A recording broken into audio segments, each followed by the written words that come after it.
Okay, off we go. So last time we were talking about surface integrals, and just super quick, let me remind you the big idea. It's just like every other kind of integral we've ever talked about. We have some domain over which we have a hard question. We chop it up into little pieces, on each of which the question of relevance is easy. And then we add up over the whole. Right? So again, now, of course, that only works if the quantity in question has this feature of being an accumulating quantity. Right? You can only argue that the whole is the sum of the parts if, in fact, the whole is the sum of the parts. Right? So you've got to have that feature for this to work. The way you write that down is a different-looking sort of Riemann sum. Such as I've indicated here. Different because we're applying it to a geometrically different situation of a two-dimensional surface living in a three-dimensional world. So yeah, you got to tailor the expression for the summation to the geometric circumstance. Well, of course, right? But that's the big idea. It's chop it up, add it up, applied to surfaces. And as we discussed last time, that's the notation. We're going to call this a scalar surface integral. And we'll see another kind of surface integral in a few minutes. But anyway, for the moment, scalar surface integral. How to compute this? We actually already have everything we need to compute this. It's all based on the fact, as discussed previously, that if you have a little piece of surface, and if you're viewing that as an image of a little piece of area in the parameter space, all you really have to know is by what factor does area get stretched out by way of that parameterization. We've already computed that factor is the magnitude of capital N. Capital N being this formula right below there. And so, yeah, let's plug that in. ds is capital N ds dt. And lo and behold, we have an integral that we can compute over a given surface. So just pulling back through the parameterization, I mean, strategically, it's just like what we did with scalar line integrals. Scalar line integrals, again, you parameterize, and then you pull back through the parameterization. Okay.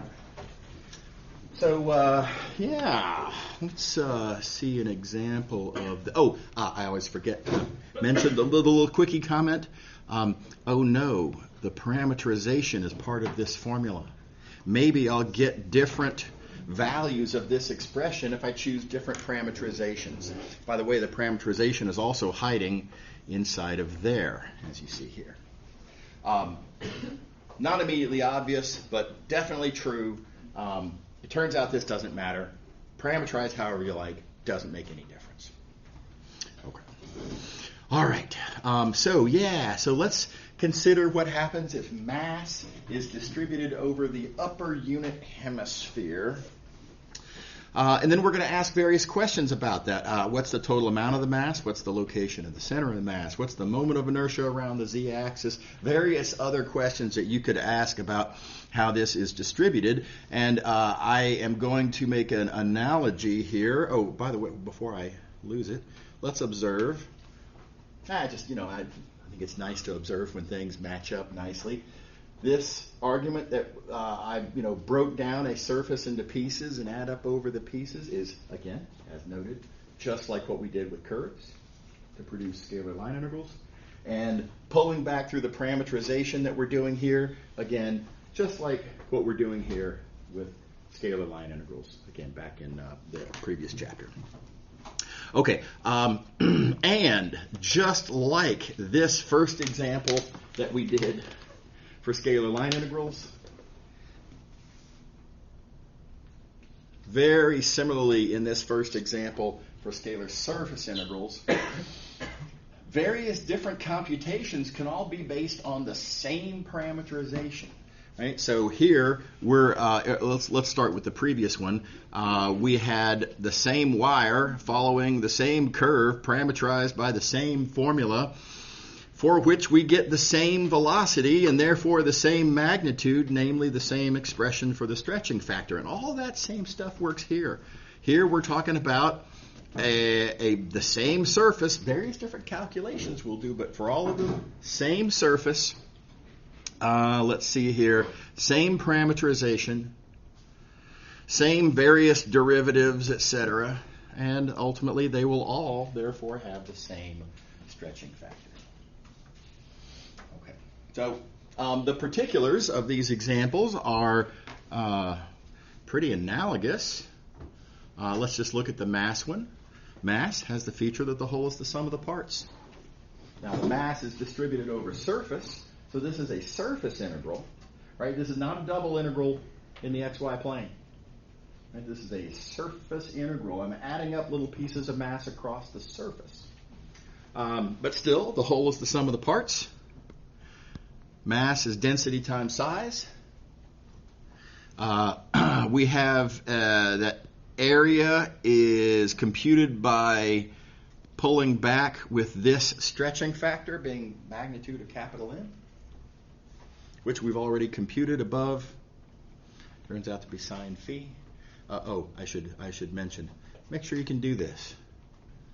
Right? I just swept a bunch of details under the rug. Now this is something that's outlined in a previous example from last time, right? But again, reminder, make sure that you can do that.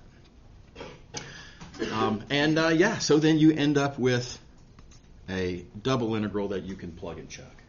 And totally analogous with the other several applications that are on this page. And I think that's a good read, and I encourage you to take a look. Okay, so let's try something else then. Let's talk about flux. I'll remind you all that flux is something we talked about long ago, right back in Chapter 3.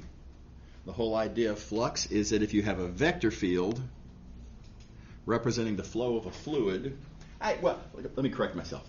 Usually the flow of a fluid is the convenient physical metaphor to have in mind when you're trying to motivate this idea of flux.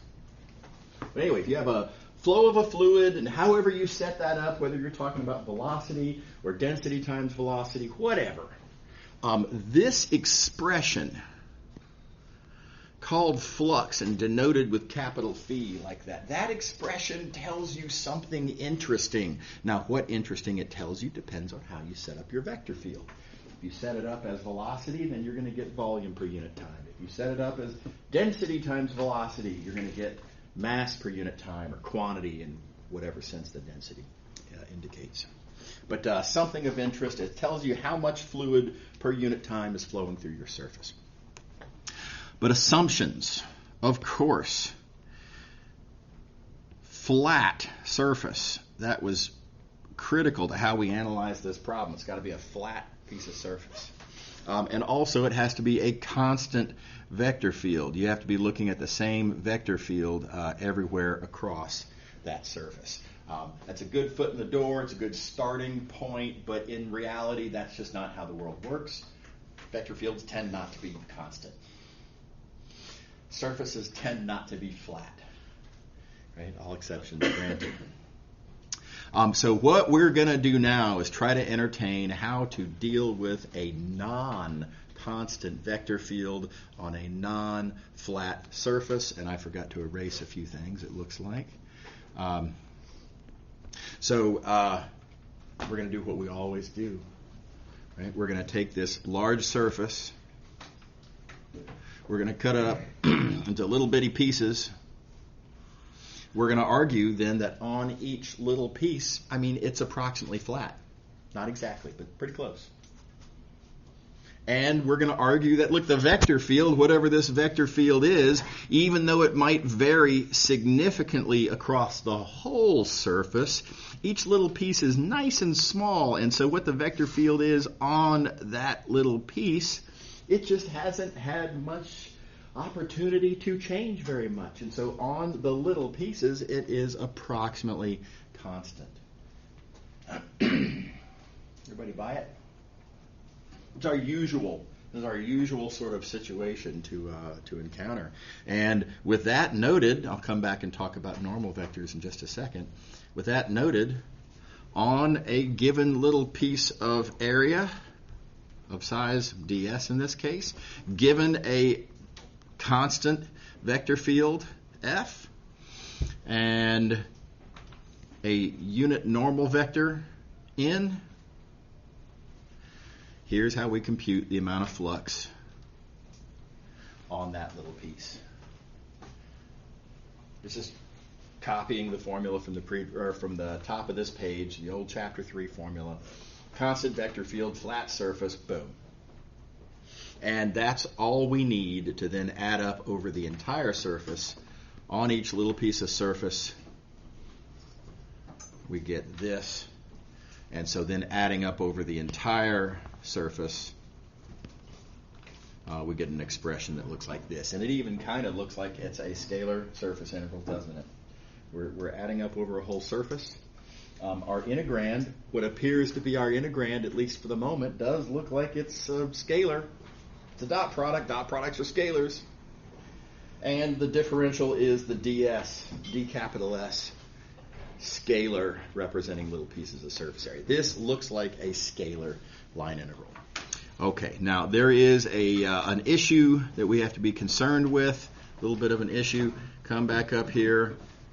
Let's recognize that if you're going to talk about flux, you do have to indicate what direction through the surface do you mean, right? Certainly there's a difference between, if I have a piece of surface, there's a difference between a flow that way through the surface versus a flow this way through the surface. Those are clearly different phenomena. I need to be able to distinguish them. We're going to distinguish them with plus and minus. So which one's plus? Right? You've got to make an arbitrary choice there. And the one that you indicate to be plus, that's what we call the orientation. We indicate the orientation by a unit normal vector indicating our convention, what we're calling the positive direction through the surface. Okay.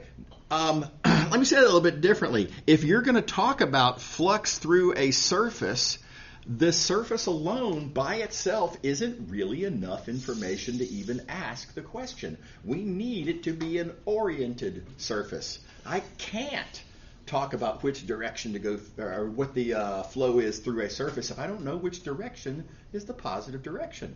Right? So in fact, we need what we're going to call an oriented surface. And it's just like when we were talking about vector line integrals and computing work with vector line integrals. I don't know. It depends on which way you're going on the curve. Right? If you go one direction versus the other direction, the work is going to be positive for one of them and negative for the other. Right? They're negatives of each other.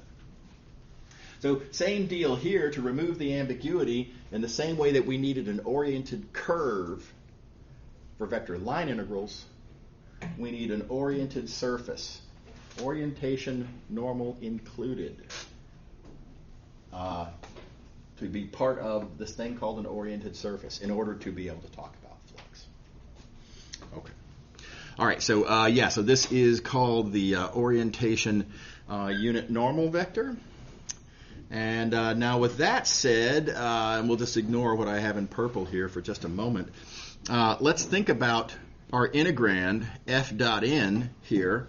And notice that the vector field is independent. It's got nothing to do with the surface. If there were no surface, the vector field is still there. There's still a flow of fluid, even if I don't have a surface through which I'm interested. But the ds depends on the surface. It represents a little piece of the surface. And the n also depends on the surface. It depends on the orientation that I've chosen, and it further depends on how that little piece of surface is literally sitting in space, right? How that vector points affects how our surface is sort of oriented in space, how it's arranged in space. Right? So I think this is a weird way to break it down, frankly. Every other integral that we've encountered, the integrand is independent of the domain, and the differential is where you put all the information about the domain. And so with that in mind, I'm going to rewrite, I'm going to take all this stuff here that has to do with the surface, correction, the oriented surface, and I'm going to lump it together. I'm going to call it all ds vector. Now my differential is telling me everything about my piece of surface, and my vector field, my integrand, is telling me about the thing I'm doing an integral of on that surface. So I think this is really a better way to write it down. So we call this then a vector surface integral. Let's see, I'll do it like this. This is a vector surface integral. Surface integral is hopefully clear. It's surface integral because it's defined on a surface. And vector surface integral because my integrand is a vector and my differential is a vector. Okay. Everybody all right? Okay, so what's all this stuff in purple that I have down here? You might recognize a lot of this anyway. This is a bunch of formulas we wrote down for vector line integrals. Remember, we motivated vector line integrals by a completely different physical question, namely work, not flux. Totally different physics problem. But we wrote down a bunch of formulas, and they actually line up pretty nicely. I mean, all of these are old, Chapter 6 formulas for vector line integrals. And notice the strength of the sort of analogy they kind of lay out on the page in really similar ways. And I'm just going to point out that this idea of taking the n and the ds and lumping them together to make the ds vector seems arbitrary and a little weird first time you see it, but I'd like to point out that it's just like what we did with the dx vector. It came about in a different way. We motivated, I guess, in a different way, but the dx vector also has a direction and a magnitude. Okay? So in the same way that the ds, little ds here represents the size of the piece of curve, the big ds here represents the size of a piece of surface. And in the same way that t represents the orientation along a curve, n represents the orientation through the surface. So the geometry is different, curve instead of surface, along instead of through. Yeah, of course they're different, right? But they're very analogous in this way. Okay. All right. Okay, so let's see here. How do we compute these things? Good news, we already know how to compute them.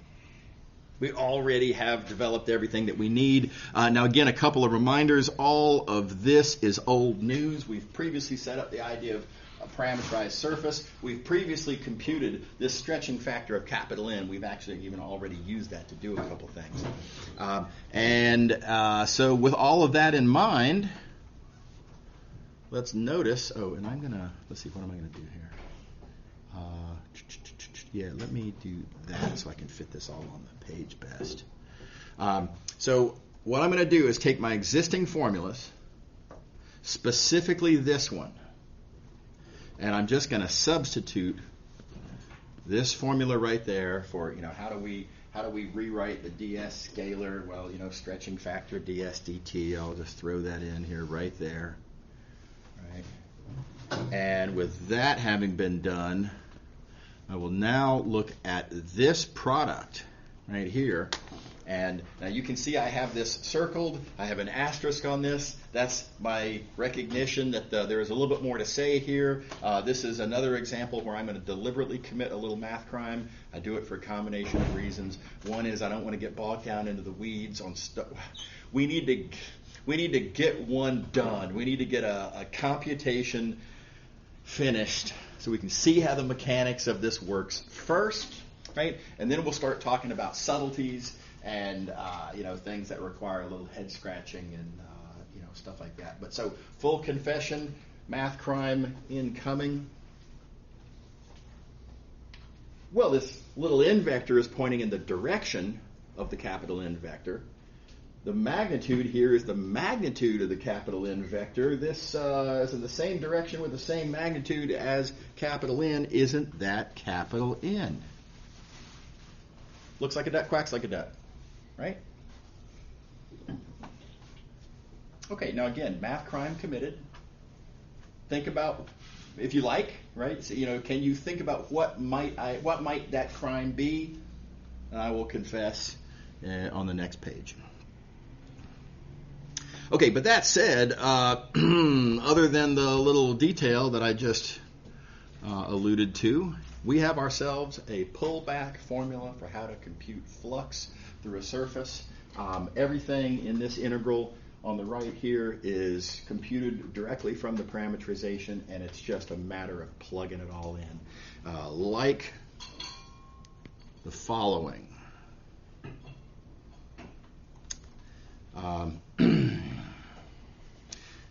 So we want to compute a flux.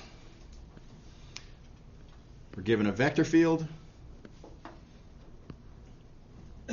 We're given a surface.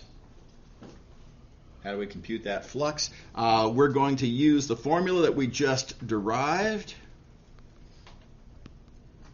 right there. I'm going to need to know what that capital N is in order to be able to plug it all in and pull it all back. So, of course, I need to go through this multi-step process. Step one, you have to parameterize. Let's notice that our surface is a graph. If you have a graph, you can use the graph parameterization. Make sure you can do that. Right? Again, very often, this is a routine situation that the question will not give you the parameterization that you need to use. You have to create your parameterization. In this case, the graph parameterization is a very handy tool. It's one of my favorites. So make sure that you can do that. Okay, then various partial derivatives. That's easy. Y'all can do that. Computing the cross product to give the capital N vector. It's just algebra. Make sure you can do that. And we're kind of cooking with gas at this point. We've got a formula for capital N. And we've got a parameterization that we can pull back through. I'm going to need to plug in for F, which is going to end up being this. It doesn't look like it's supposed. What happened there, right? How did z squared, x squared, y squared turn into all of this stuff? Make sure to remember, x, y, and z are given by the parameterization. This formula S here, that is literally the formula for x. Right? The parameterization gives you the formulas for your output variables. Y is t. And let's see, I seem to be out of good colors. I guess I'll use red. Z is s squared plus t squared. So z, as we just noted, is s squared plus t squared. Right? And then let's see here. X, as we just noted, is s, etc. Everybody see how I did the plugging in there? It's just plugging in. But the key observation to make, and again, easy to forget, is that what do you plug in? Where do you get the formulas to plug in from? The parameterization. Okay. All right. Yes? What does it mean above the unit square? Yeah, so you got to think about the sort of the geometric details. So this is an infinite paraboloid. Right? We're not interested in the whole infinite paraboloid. I want to know just a certain part of it, just the part that's above the unit square. So you can imagine this paraboloid up here in 3 space, right? And the unit square is down here in the xy plane. And so looking at the unit square, I want to look just at what's directly above that. Right? Okay. And of course, if it's the unit square in the xy plane, then I want x and y both to range from 0 to 1. But that means s and t will both range from 0 to 1. And that's why our s and t bounds are 0 to 1. Yeah. Okay. Okay. All right. A question we always have to deal with. Does the parameterization matter? You'll recall that there was a little bit of bad news when we were talking about vector and line integrals. You got to worry about your parameterization. You can't just parameterize however you sort of feel like it. If you're doing a vector line integral, you have to parameterize in the correct direction. Now, how you parameterize in the correct direction, yeah, whatever. Super flexible on that, right? But you got the orientation that comes from your parameterization does have to be the right way. So we're going to ask the analogous question here with surface integrals. Does it matter which way you go? And yeah, it really does. Because the question that we've been asked, in fact, let me erase some of this to reveal. Let's look at the green here. We're given a surface, such as, for example. Correction, we are given an oriented surface. That means we are given a surface where a choice has been made about which direction does the, what we call the orientation unit normal, which direction does that vector point. That's part of the definition of our domain. If you're going to talk flux, you've got to have an oriented surface. Now, with that in mind, okay, what do we do? How do we solve, how do we compute such fluxes? Well, we parameterize, whoops, wrong button. We parameterize. That parameterization allows to compute various partials, the cross of which is the capital N, the normalization of which gives you your parameterized unit normal. And I make the observation that when you parameterize, you're just parameterizing the surface. You're not thinking about the orientation that comes from that parameter. How would you even think about the direction that you're parameterizing when you're doing a surface? You're just trying to create the points that are on the surface, right? Look back to here. When we wrote down this formula for a parameterization, did I entertain the question of whether this is oriented upward? Not at all. I don't even, at a glance, I'm not even clear how I would be able to tell. How would I know from looking at this whether it is or isn't upward? So the situation we're in is that you've got an oriented surface that you're trying to get your hands on. You make up a random parameterization, totally oblivious to what your obligations are in terms of orientation. And that random choice that you make imposes an orientation on your work. And it's absolutely a coin flip as to whether you guessed correct or whether you guessed wrong. Everybody see that? I mean, we didn't even entertain in this work here, I didn't even entertain the question of whether this parameterization was indeed upward. I just parameterized and plug and chug. Right? How do I know that parameterization is upward? Maybe it's downward. What if it was down? What would I do if it were downward? We just completely blew off that whole thing. So this is a problem. It's unacceptable. You can't just ignore orientation. Orientation's a big deal, right? It's a difference between an answer that's positive and an answer that's negative. And again, now you can take the position that that's just a minus sign, and maybe minus signs aren't that important, but it sure is important if you're off by, a large amount as a result in whatever computation you're doing. So very big deal. Now, by the way, this is the mistake. This is the math crime that I committed previously. You may recall I wrote down that this was this. Looks like a duck, quacks like a duck, right? Doesn't little n point in the same direction as capital N?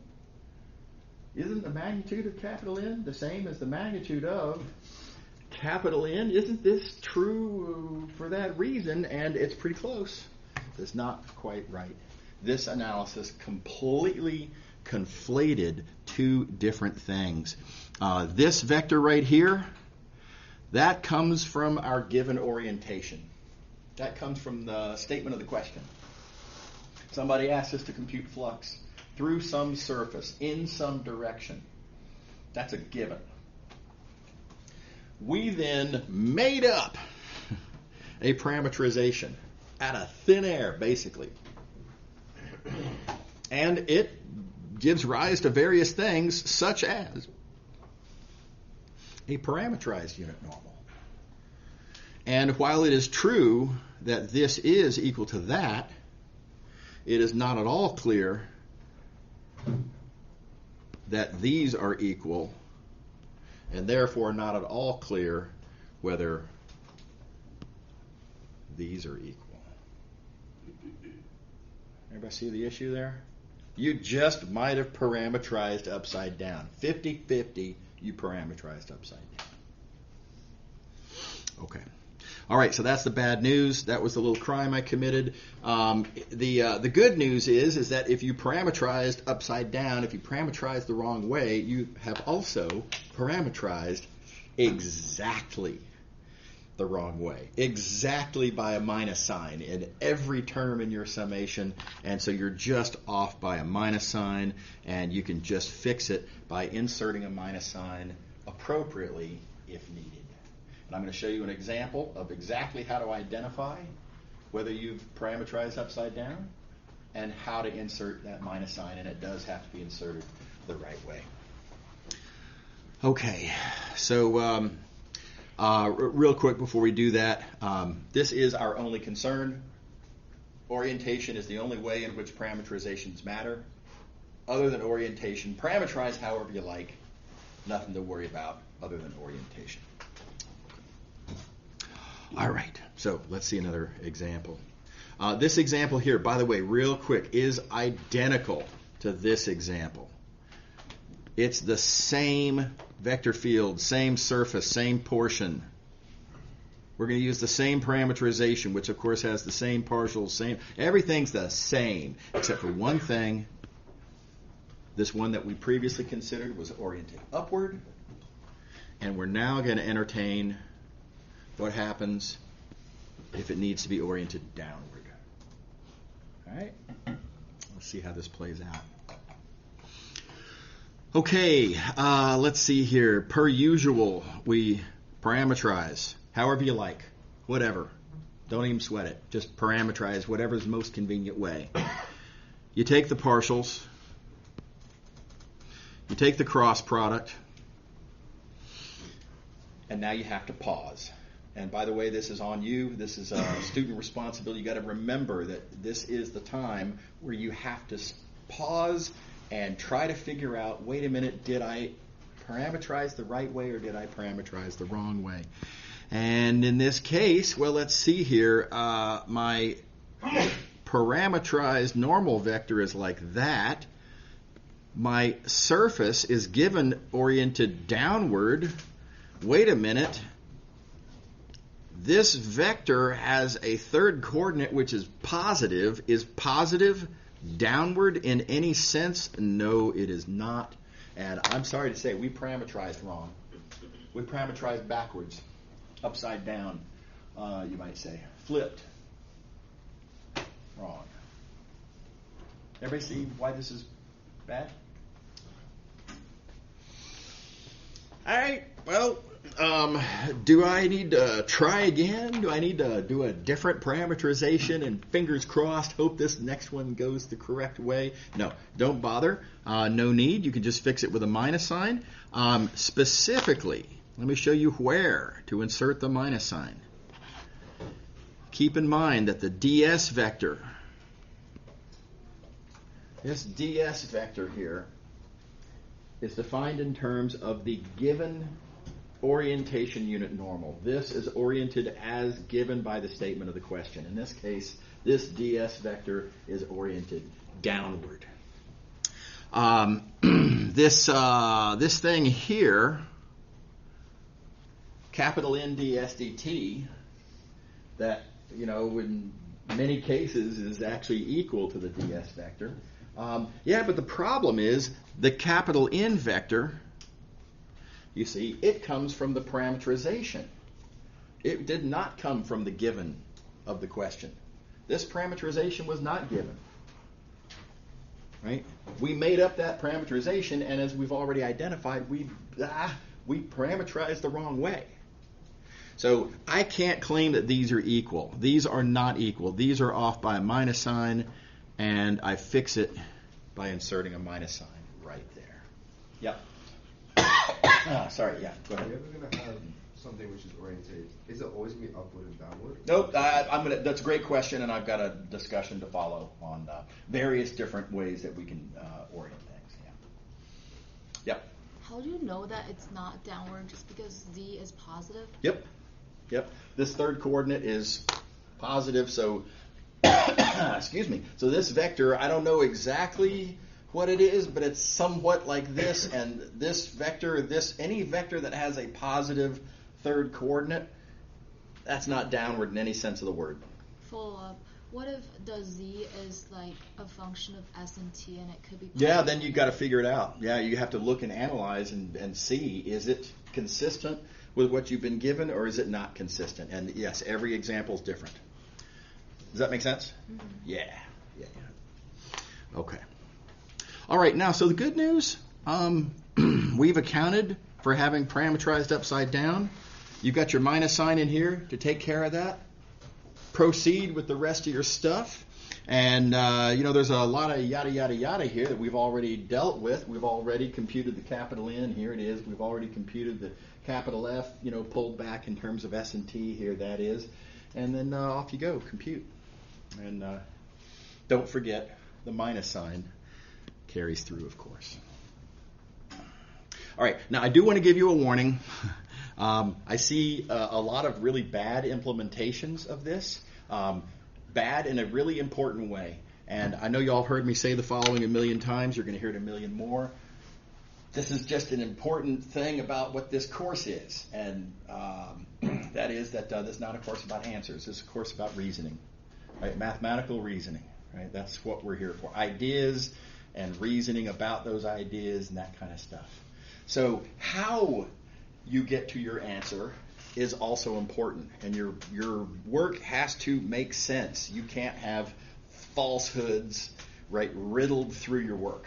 I hope that makes sense, right? That's what mathematicians do. So here's what some students do. Some students don't worry about this just yet. They don't put that minus sign there or there. And then they keep computing this. And then they get to some answer. I'm just going to call A, is whatever. And then they think, let's see here. I'm supposed to do this. The other way. Oh, shoot, I parameterize this upside down. And then they will insert a minus sign like that. And there's some pretty serious problems with this work. Right? Now, did the student get the right answer? Yes.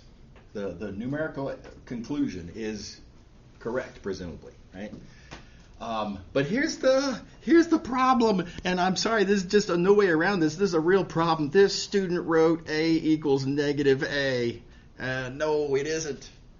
That's just not true. That's really, really not true, right? It's important to remember this symbol, this equal sign, that is not a comma, right? This is not just sort of a spacer as you write one expression and then move on to the next expression, right? When you say an equal sign, you're saying these things are literally equal to each other. This is garbage, right? You can't do that. Unacceptable, right?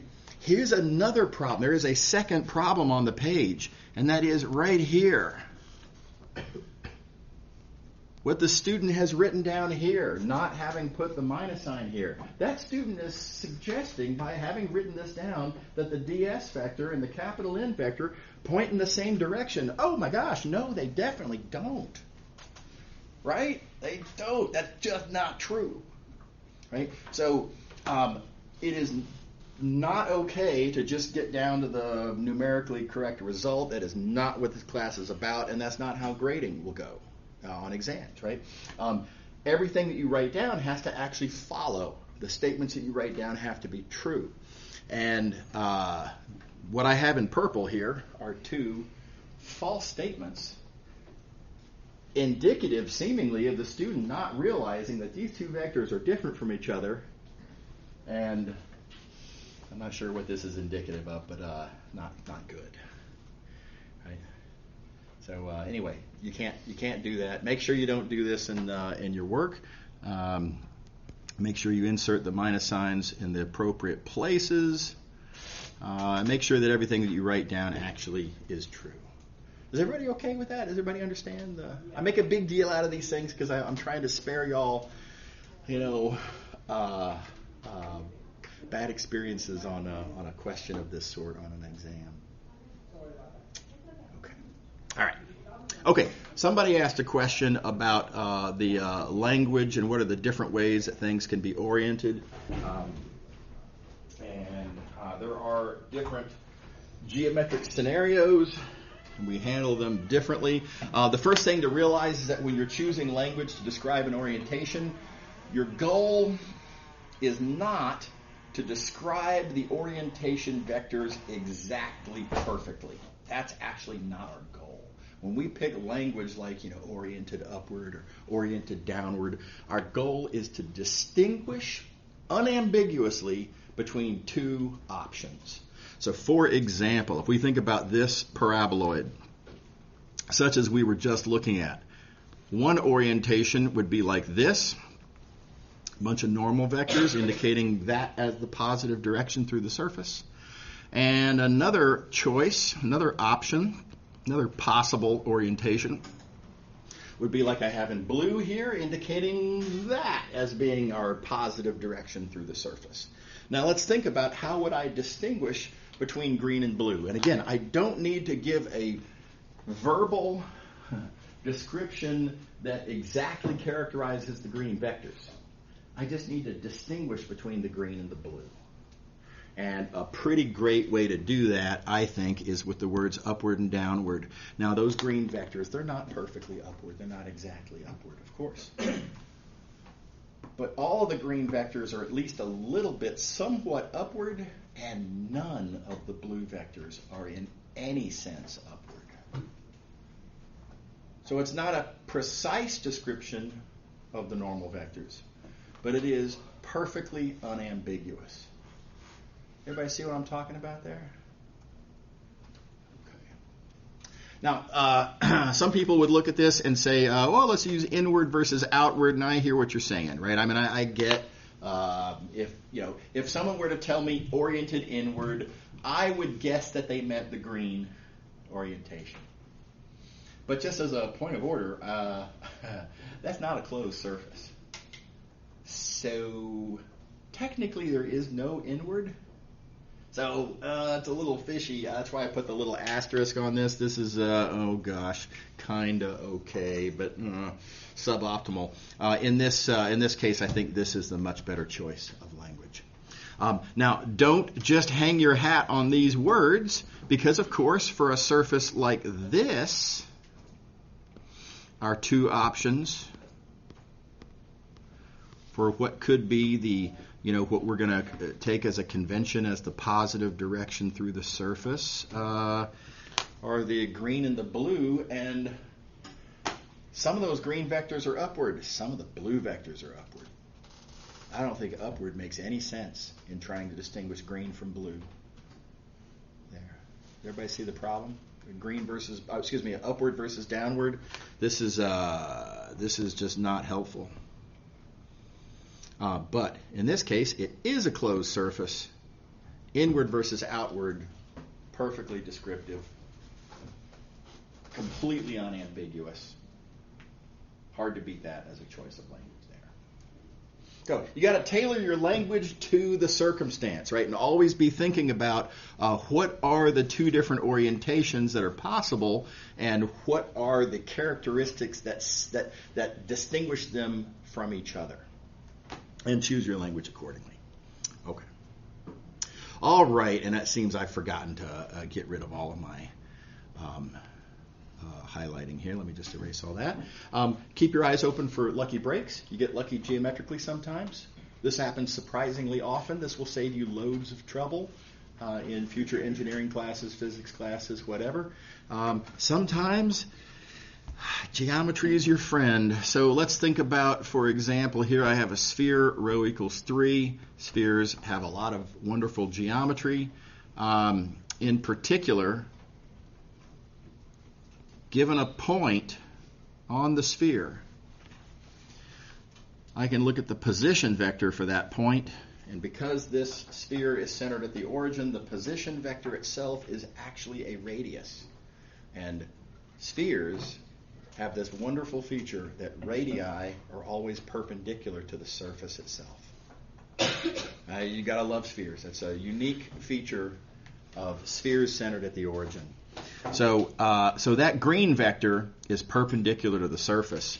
Now let's think about the actual given orientation. Our orientation, it says right here, oriented outward. Outward means I want perpendicular to the surface with a magnitude of 1. Wait a second. Okay, the position vector is perpendicular to the surface of magnitude 3. I want a vector perpendicular to the surface, also outward, with magnitude 1. I can just divide the position vector by 3, and that will give me my normal vector. And you can plug that right in to your vector surface integral as you compute. And notice I didn't even have to parameterize. I didn't have to go through the significant inconvenience of parameterizing, taking partials, taking a cross product. Right? Loads of trig everywhere because it's a sphere. I probably use the spherical graph parameterization. Yeah, just boom, there it is. Everybody see what happened there? Now, did this help us? Is this going to make our life easier? In this case, yes, but it doesn't always, full confession, right? It doesn't always just magically make things work out. But when you crank out this, whoops, what's going on here? Oh, I guess my thing just died. Alrighty, let me switch the thing. When you crank out this dot product here, that dot product just happens to be 0. Right, a little bit of easy algebra, and if the integrand is 0, then the integral is 0, and we're done. And it turns out we didn't even need to parameterize at all. Everybody see what happened? Okay. All right. Keep an eye open for this kind of thing. Right, it comes up. It's definitely worth looking out for. Here's another one. Again, I've failed to erase my marks from last time. So here we are going to be computing another flux. I'm going to be computing by way of that formula because I've got several, and in this case, this one's going to be the convenient one. Again, I don't want to have to parameterize. It says right here that my surface is part of this plane, y equals 3, and it's going to turn out that I won't even need to know any other particulars about the surface. The mere fact that it's contained in y equals 3 is going to be all that we need. And here's how that plays out. It actually plays out in 2 ways. For one thing, the fact that y equals 3 means that the direction perpendicular is clearly 0, 1, 0. And that's just geometry, right? That plane, the normal vector, 0, 1, 0. What part of that plane I'm interested in? Who cares? Is that okay? Everybody happy? By the way, notice it says right here, oriented in the positive y direction. Cool. If it had said the negative y direction, I would have done 0, negative 1, 0. So in 0, 1, 0. Now the other cool thing about this, y equals 3, means I can plug that in everywhere y shows up in my vector field. And in particular, then, that means that this right here is 0. So that goes right there. Right? Second coordinate of my vector field has turned into 0. just another little bit of good fortune. And by the way, keep an eye out for this kind of thing as well. Happens surprisingly often that an equation that you know applies to your surface, well, that means it applies everywhere relevant to your computation, which means you can just straight up plug it in. And now, I suppose I can say our work begins. How are we going to compute this integral? I've capitalized on my geometric good fortune. I've capitalized on the different, I guess you'd say a different, maybe you'd call this an algebraic good fortune, whatever you want to call it. But now I've got to figure out how to dot this out and multiply it out. And oh my gosh, look at that dot product is 0. Again, we win, game over. The whole problem dissolved into nothing just based on a couple of neat observations. Everybody happy? Okay, time's up. See y'all later. Have a good one. Don't forget about attendance if I didn't already get you. Okay. Let me just hang on a second.